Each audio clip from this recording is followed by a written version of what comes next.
Hi everyone, I'm here to do Ask a Witch this evening, and tonight I'm going to talk about Samhain, and I've been kind of setting up the altar, so I want to show that to you a little bit first.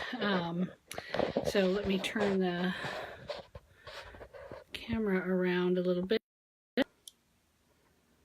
So here I have Freya on the altar. And this Freya was made for me by a really lovely woman who was an incredible ceramics artist. And she, you can see that if you look at the feathers and the shield and such, she's got runes in the armor and in her cloak. So she's very special to me. My friend has passed through the veil at this point, and so it seems very appropriate to put her on my altar at this time because I have a strong affinity for Freya, but also because I miss my friend. So I have a nice big candle. Freya requested a nice big candle. I've got my, I don't know if you can see this or not, but I have my Thor's hammer made for me by a very powerful friend, along with a few other things that he's made for me over the years, and my athame that he made for me out of a deer's foot, as you can see, and a few other accoutrements. I have included a pair of shears on my altar. I will be using these, if you can see them. I'll be using these at Samhain to cut the cord between myself and the friend who is trying to throw me out in the middle of winter. So that's my altar, and so that's the beginning of my setup for Ask a Witch, and I'm going to add things to it over the next few days as I go through, get into, the period of time which is also Days of the Dead. Most cultures begin celebrating Samhain around the 30th of October, or celebrating a celebration that's like Samhain, where they, honor their beloved dead. And so that's what I'll be doing over the next few days, is putting pictures of my ancestors. I already have my grandmother's watch on the altar because she's probably one of the most important people to me that is passed through the veil. And so I'm going to definitely put her on the altar, and my grandfather, and animals that have passed through the veil that I also miss. And so tonight's broadcast is about what Samhain is and how to celebrate. So what Samhain is a celebration of the dying time of the year. There are every culture that I know of celebrates or honors the dead as the sun starts to dip below the horizon earlier and earlier. My ancestry is a lot Celtic North and Norse North, where the sun would come up very late in the morning, around 10:30 in the morning in the winter, and go down around 4:30. 4 or 4:30, even 3:30 in Scotland. It goes down around 3:30. So, and I'm sure further up it's dark almost all the time, all of winter, most of winter. And so the celebrations that happen at this time are really honoring that going in time, when people go into the cave or into the roundhouse to tell stories and dance and share food and share the myths and those kinds of things. And so a couple of people have asked me to address different things, and so I'm going to do that while I go into talking about Samhain. As we know, the colors for Samhain are the same as they are for Halloween. They're orange and black. Black is the color that you see the most on the altar, because black is really all the colors, but it's also the color of the underworld. And so we generally will have some black candles, maybe even a black altar cloth. my orientation to Samhain is a little different than the classical Wicca, because again, I have a strong affinity for Freya, and what Freya wants this time of year is an altar covered in skins, and some strong mead on the altar, and candles, and things of that nature. And so my Samhain altar looks very much like some kind of Norse homage this time of year. My altar is also something that I use every day, so I always have incense at the ready, and I always have a deck of cards, or 2 or 3 or 4 at the ready. I also have on the altar the flying ointment that just made in a class, and this is something that I will be using to help see the future, see through the veil. I've been having a lot more dreams lately that I remember when I wake up, and so I'm starting to dream journal again. Cave time is a great time for that, but it's also a great time for visioning. So if you have some kind of flying ointment or some kind of herbs that are good for that sort of thing, then it's a great time for them. And so one of the things that I was asked is how to do ritual alone for Samhain, how to do it as a solitary.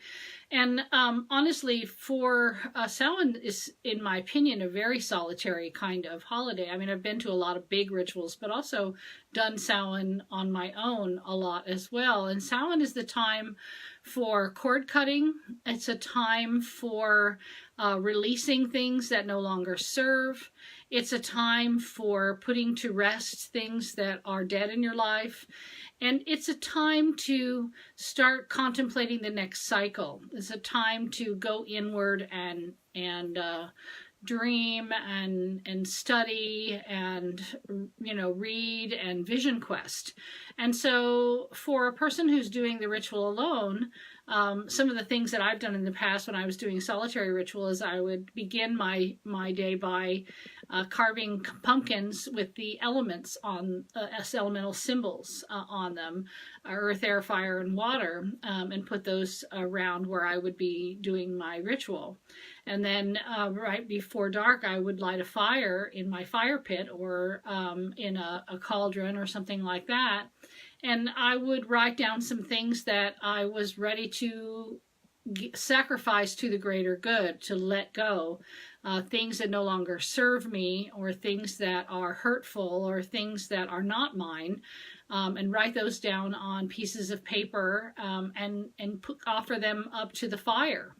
To let them go. And so those are some of the things that you can do. Those are also great things too to do with children. If you have if you're doing ritual with a child, and there are things that kids are always in a constant state of flux and transition. If there are some things that they want to, get do, or things that they would like to manifest in the next cycle, or things that they think they could do better, this is a good time for that dialogue to happen. One of the things that ritual does in every culture, if you're with other people, but even with just yourself, is it kind of opens up the door for an analysis of how we feel about things. And let me give you an example from one of the rituals that I was at when I lived in Mexico, when I was studying the Semana Santa rituals. There's a celebration the day before Easter weekend, which is called the Burning of the Judases. And it's everybody makes or buys paper mache images of things that of people that they want to commit to the fire, that they are people that they're mad at, or people that they don't agree with, or people that they or a lot of them are images of devils, but there's also there's paper mache images of like the president, and paper mache images of like the mother-in-law kind of stuff. And they all get together in a big celebration, and they make a big bonfire, and the fire gets good and hot. They, stand there in a big community and throw these things on the fire. Well, I'm thinking that when you take an image of your mother-in-law and throw her on the fire, there's going to be words, there's going to be discussion that's going to happen. And it brings out the feelings and allows everyone to kind of cleanse themselves of the things that they're holding onto by committing those things to the fire. Now, I think that that's definitely true for ritual that you're doing by yourself as well, because if you're doing ritual in a solitary space and you write down things that you want to release, I think oftentimes until we put things into words, we don't really have a clear idea of what we want to release. We don't really have a clear idea of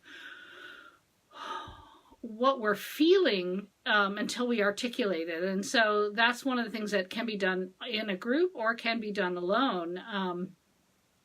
And also another thing too is that it's a good idea to make an offering at Samhain. Samhain is not, you know, it's known as like the blood harvest because it's the time when people would put down their animals that were not breeding animals. This is a time of year when the transition gets dramatic in terms of going from not quite so cold to really cold.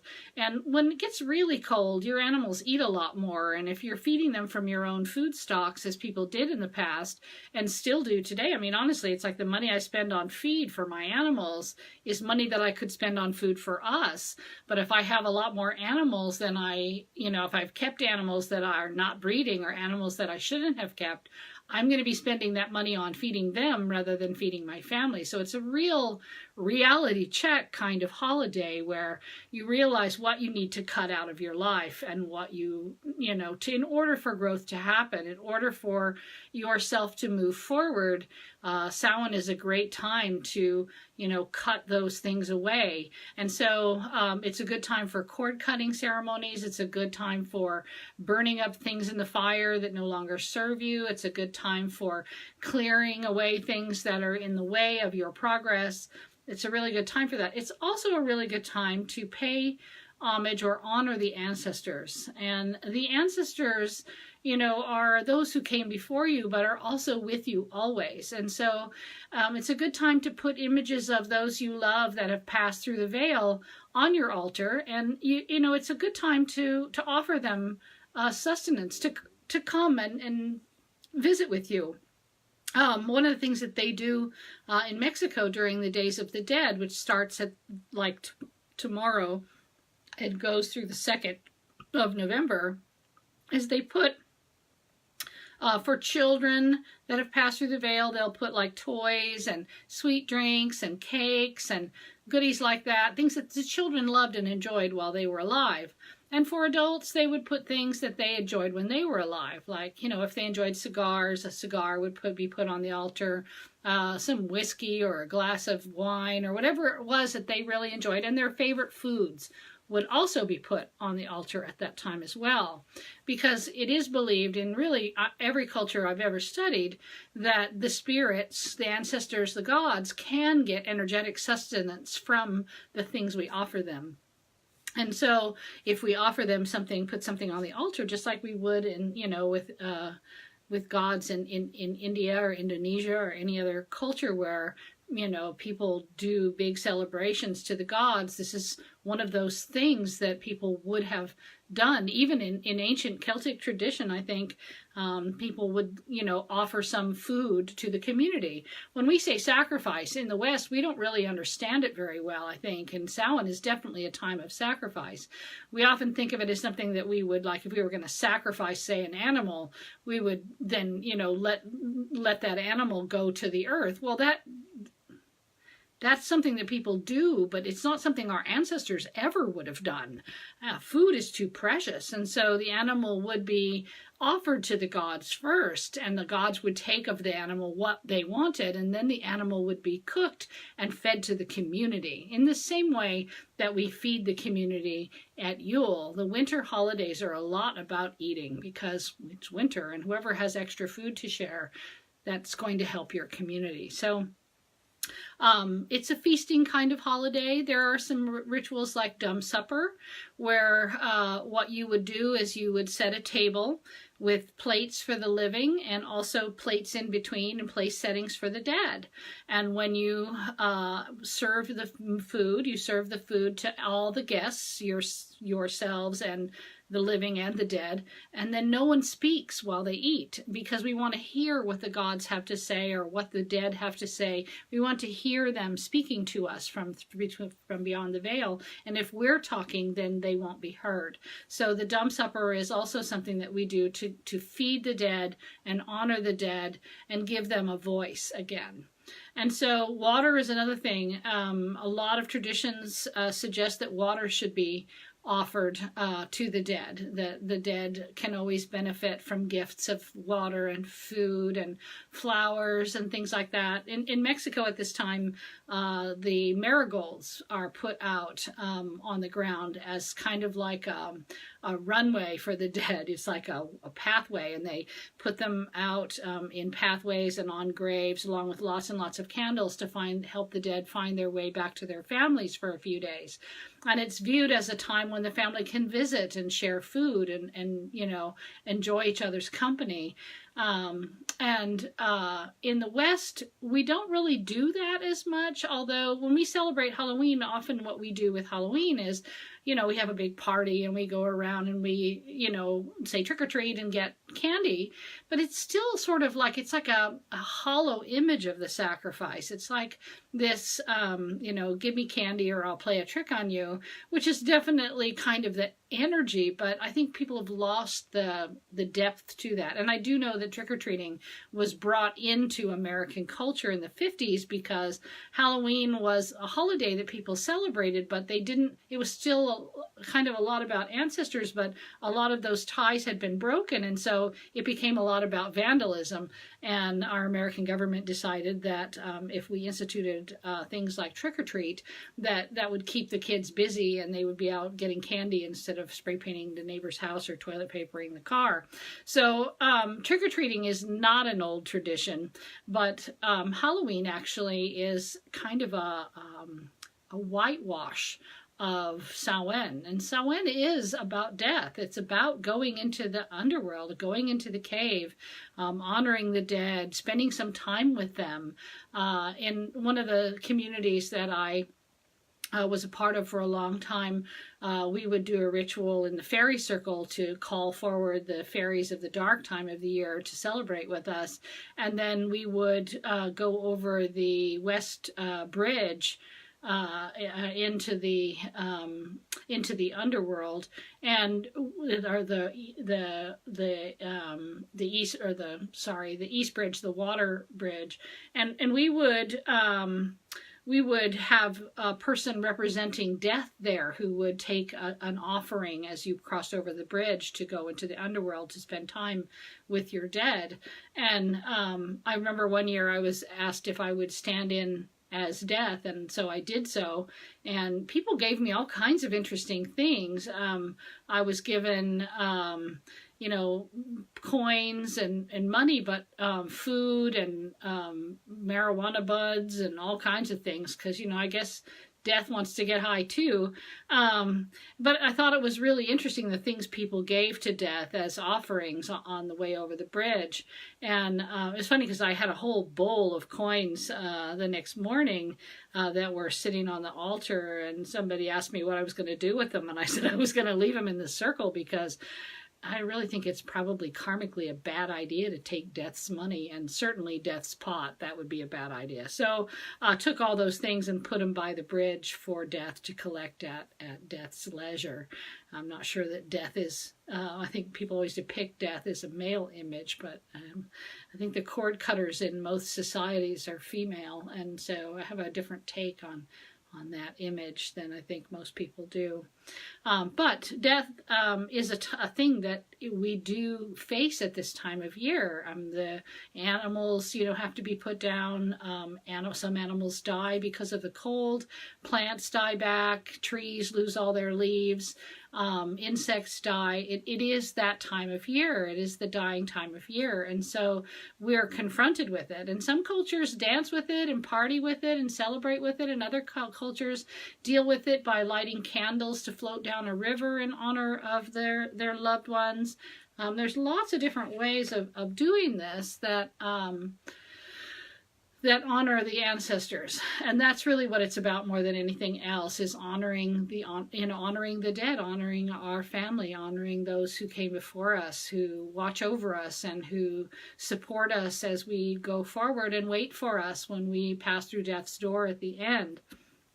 So this time of year is a great time of year for divination. The veil is very, very thin, and most believe that the visions come from the underworld, from the internal, from the cave. And so readings are really accurate and intense at this time. You can learn a lot from them. Dreaming is very intense. And definitely journaling your dreams is a really good idea, so that you can learn from those. Figure out what you'd like to learn over the winter. Like, what would you like to do that you can do indoors that will help you grow and develop into a better person? What can you do to refresh yourself for spring? Because when spring comes, then you'll be, hitting the ground running again. It'll be all about planting and growing and all of that stuff. So this is the time when nature takes a pause, when the seeds are all in the ground, but they're all waiting for the change. The bulbs are all died back into their bulb, and they're just waiting. This is that time, that inward time for absolutely everything in nature. And so we as humans, we've kind of separated ourselves out of that. And I talked about this a little bit when I talked about the cave time, in the cave time video, that we tend to want to be out and running around and doing all kinds of stuff during the cold time of year, when we should be resting and reading and dreaming and visioning. I think that we need to balance our behavior a little bit. One of the things that is going to be a challenge for me this winter is I'm going to be moving my whole home. But I've never moved in the winter time, and my thought about it is that I'm going to be setting up a space for new growth. I'm going to be going so far into the cave that when I come back out again, it's going to be like a whole new world that I'll be awakening into. And so that's how I'm understanding it energetically, and I'm working towards it. I'm putting all of my herbs into pots and getting prepared for that, and getting ready for that rebirth, because that's what happens.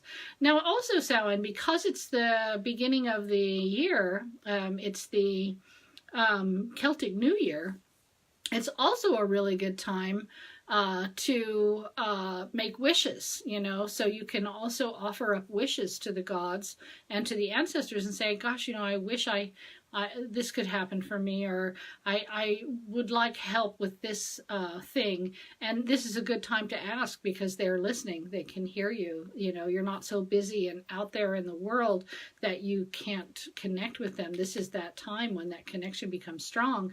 And a lot of people think it's only on Samhain, but actually the veil thins from starts thinning actually pretty early, but really becomes tangibly thin around now, and gets thinner and thinner and thinner until solstice, because the spiral inward, the darkness gets deeper and deeper and deeper. And so really, this is the deepest point in the spiral, where you go from Samhain, where we honor the ancestors, into the deepest part of the cave. And then after solstice, the sun starts coming back again. So you're coming in an outward spiral. You're moving out of the cave at that point. So if there is deep work that needs to be done, shadow work that needs to be done, cord cuttings, bindings, things like that need to be done, these are good times for those kinds of workings, especially at the dark moon around Samhain. So when we do a circle at Samhain, we would put pumpkins or things that are foods from the time of year that it is. Pomegranates are a good one, because they represent Persephone, who goes into the underworld. And so I always have a pomegranate on my altar at this time of year. You can see I have one here. I haven't even eaten one, or I had a piece of one that my daughter opened up, but I haven't really even eaten one yet, because I'm just like, for me, it's like I have to have them here. I need to have their energy around me, because it's that I'm going into the underworld kind of time of year. And I also have on my altar, because I'm an earth sign, I also have made this this dragon egg, and it represents for me kind of awakening from the depths, kind of that seed of very deep knowledge, very ancient knowledge that's very earthbound. And so I have that on there to help me find a home where I can really root into and connect with my land dragons, my earth spirits that want to connect with me. I have some bones on my altar and some crystals and some fossilized things to honor the dead in nature. And of course I have Freya and Thor's hammer and some cutters and things of that nature. And so put the things on your altar that remind you that life is a cycle, that that death comes to all things, and that we need to recognize that and honor that it's a transition, a rebirthing time. In nature, this is always that time where we're like, oh, the flowers go away and the food goes away, but also it's going to come back with a new vigor in the spring. So that it's a resting time more than anything else, and that's important for us to remember. Is that, you know, this is a transition, this is a rest before the next cycle of activity, the next cycle of growth. And so it's time for us to do that inner work. So think about what you want to have on your altar that makes you think of those things. You can do the circle however you like, call in the elements, you know, call in the god and goddess and ask them to witness what you decide to do. You can sing to the goddess. The god is in the underworld, so if you want to see him, you're going to need to go there. So you'll need to take a journey and you know, get death to let you cross that bridge. One of the ways you can do that, again, is flying ointment. This flying ointment is really potent, and so I'm actually looking really forward to doing a full-on vision quest with it. But you can also do, like, if you don't have any flying ointment, you can also drink a tea of like, or have a dream pillow. Like I have a little dream pillow here that has mugwort in it and wormwood and some lavender and roses and things like that in it. And I put this in my pillow instead of having a pillow that has herbs inside of it that you can never wash. I put them in this little bag, and then I put this in my pillowcase so that I can still have that effect without, I can take it out when I want to wash my pillow. And so this is another good thing to do, is dream pillows or dream bags, dream baths. Mugwort and wormwood are both great for those kinds of things. There's wormwood essential oil can be used for that. You know, as you get more comfortable with visioning and more comfortable with traveling beyond the veil and these shamanic sort of practices, then you can start working with herbs that are stronger. But wormwood and mugwort are both great for dreaming. So if you want to do some dream journeying, make yourself a little bag of dreaming herbs and put it in your pillow, and it'll help you to have some fabulous dreams, possibly even prophetic dreams. And so it also, like I said, things like cord cuttings and things like that are good for this time of year. And then once you've you know, taken the things that you want to cleanse out of your life, you've offered those to the fire, or you've, you know, written down on a piece of paper the things that you want to give to, you know, to sacrifice for growth, then you know, either burn those or bury them or do whatever with them, and then you know, thank the elements and thank the divinities, and then, you know, close your circle. So it doesn't, you know, when you do circle, you can do a lot of the same things that you would do when you're with a big group. Just consider that the ritual then becomes about your relationship between you and the divine. That's what matters the most, you know, is your connection with the divine. Now, in terms of doing things with children, you can do things like have them color images of things that you think are important for them to learn about and talk about them while they're coloring, or have children think about things that they would like to have change in their life. Maybe there's a bully at school, or they're not very good at talking in front of the class or whatever, and they can offer those things to the fire as, you know, this, I'm going to give this away, and that way I can grow and be better. Kids making cookies. We always do cookies at Samhain. That when we do some stuff that's like pumpkins and stuff, but we do a lot of moons and stars and witches and cats and bats, and we talk about what those symbols represent in terms of animal magic. Instead of like, oh, bats are scary or black cats are scary, we talk about, well, what does a black cat represent, and why are they in the mythology about witches? Why do the stories always talk about witches having black cats, and what is it that's magical about cats? Why are cats almost always depicted as familiars? So talk about that sort of stuff with the kids, because they're always, kids, they're wide-eyed and they want to learn, and they also want to learn about magic and divinity.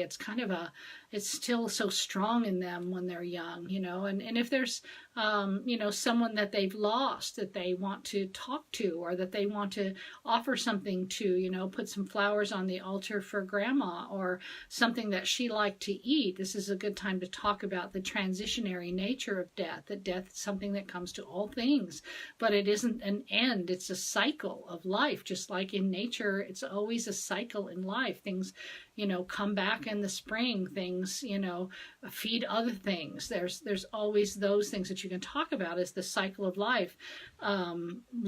Birth is important, but so is death. Without death, there would be no birth. And so it's important for children to understand.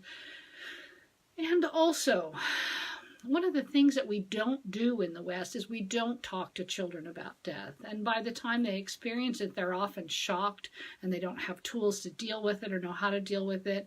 We take the dead and put them in a closed box and bury them in the ground and never talk about them. Or we don't, we act, like it's something that's dirty, or something that we should be kind of ashamed of, I guess. And I had a lot of family who was a little bit like that, but most of my family is in the other side of the spectrum, and they would do things like take pictures of the bodies in the caskets. My Aunt Ruth used to take pictures. She had a whole album of the dead, and she would put those out at Halloween. She would put those out as because she grew up in Texas, where that Mexican Days of the Dead influence is pretty strong, and she would put offerings out for them, and she would talk about them. She'd say, oh, look at Aunt, Nellie, didn't she look beautiful the day we buried her? And it's not something that in the West we're very used to, but actually it's pretty normal in the rest of the world. Most of the rest of the world deals with death in a very hands-on way, and that makes it easier for them as adults when they see death as children, and they see their parents washing a body and anointing a body and, dealing with death in a very hands-on sort of way. They learn not to fear it. And that's really a lot what Days of the Dead and Samhain and All Souls and all of these holidays around the dead help us to understand that death is an important part of life, and that it isn't the end, that it is a time in the year where the dead are the center of attention rather than the living. And so with that said, Samhain to me is, Samhain and Beltane are my two most, I think, strongest pulls in celebrations. And the reason I think is because they're cross-quarter days. They're two of the oldest holidays, and they celebrate the fullness of life. Beltane is the fullness of life, the apex of celebration of fertility and life and love. And Samhain is the other side of that. In the same level of ecstasy that we celebrate love, we celebrate death. And that is important to remember, that these two holidays are directly across the calendar from each other and are two sides of the same coin. And so when we celebrate Samhain, we're celebrating that transition, that growth, that rebirth, that shedding of the old skin so that the new can be born and grow. It's a very important time in those respects. So I also usually will draw a card a day at this time of year. And the one that I drew for today for resetting the altar, because the altar all got reset just before this today, was abundance. And it's the hollyhock.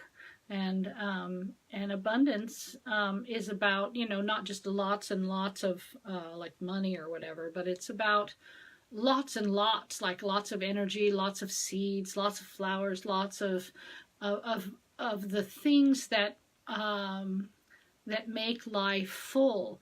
And so, drawing this card at this time of year for me is a very happy thing to see, because I'm hoping for enough abundance to be able to transition my family from this place to the new place where we will be reborn in the spring. And I don't like to do money spells. I think I have a hard time with money, and maybe that's why I don't ever have very much of it. But I think money is the root of much evil, and so I don't ask for that. I ask for, things more like I want to be able to have a piece of land to live on where my animals can live with me. I want some loan officer somewhere to give us an approval for enough to buy that land. I want all of my plants to come with me, and I want to have a big garden that can, feed and make medicine for my community, as I have already done here in the Pacific Northwest, for lots and lots of people that have become my friends and have become my support network. And so for me, this time is a lot about that transition. So having such a big transition during the winter is scary, but also kind of awesome and humbling at the same time. So I hope that answers your questions about Samhain. If there's anything you would like to ask me, if there's anything that you would like me to address in relation to the celebration of Samhain, I would be happy to do so. While I wait to see if there's any questions, I'll just remind you again that I have a lot of videos. These Ask a Witch are in HD on YouTube, and they're free there. They're also on Patreon, and they're free there. And Patreon also offers videos on herbs, like I've done like 10 minutes on elderberries, or 8 minutes on calendula, things like that are only, it's only $15 a month, and you get to learn in depth about 2 herbs, and you get a monthly vlog about the farm. And I have a couple of members that are above the $35 level, which get a class every month. So I'm hoping that some of you are interested in those things. I like putting that information out there to people and having them learn. This is a good time to take that energy in and have it help you restructure your life into a more healing way. And so hopefully those things are of interest to you. And those who are patrons, I want to say thank you too for your patronage and your love. And if you are not a patron and are interested, it's just patreon.com/CroneWitch, and you can find my stuff there. So I'm not seeing any more questions. So what I'm going to say is that I love you all. Thank you so much for coming and watching my videos and supporting me in this endeavor. And I hope that you get something out of them, and that you learn from them, and that you get your questions answered. And I hope that I'm offering a service to you that you can use. And so it's been a pleasure, and I'll see you again next week. I'll post the new schedule for November. Between now and then, probably Wednesday, I'll post it, Wednesday or Friday. And I'll see you all again then. So blessed Samhain to you. Bye.